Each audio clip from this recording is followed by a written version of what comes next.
আজকে হ্যাঁ, আমার সেমিস্টার ফাইনাল চলতেছে। আমি এবার ঢাকা পলিটেকনিকে সেকেন্ড সেমিস্টারের একজন স্টুডেন্ট।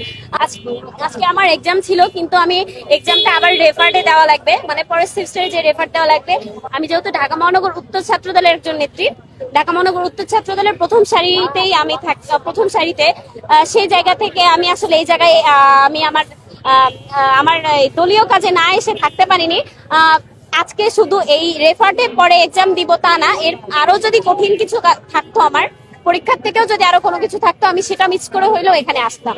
আমি এই যে জয় নিয়ে ফিরছি, এটাই আমার কাছে আনন্দ। রুকো যারা, সবার করো। আসসালামু আলাইকুম। মানুষ মাত্রই ভুল হয়, আমিও এর ব্যতিক্রম নই। কালকে আমার একটি ভিডিও বার্তা গণমাধ্যমে ছড়িয়ে পড়েছে এবং আমাদের ডিপিআই সবাই সেটা শেয়ার করছে। বিষয়টা নিয়ে আমি অত্যন্ত লজ্জিত এবং দুঃখ প্রকাশ করছি। প্রথমবারের মতো বিষয়টা বিবেচনা করে আপনারা ক্ষমা সুন্দর দৃষ্টিতে দেখবেন। আর আমি আবারও বলছি, আমি অত্যন্ত লজ্জিত এবং দুঃখ প্রকাশ করছি। কাল আমার পরীক্ষাকেই সবার আগে গুরুত্ব দেওয়া উচিত ছিল। কালকে ভিডিওটা যেটা ছিল, আমি পরীক্ষা না দিয়ে দলীয় কার্যক্রমে অংশগ্রহণ করেছি এমন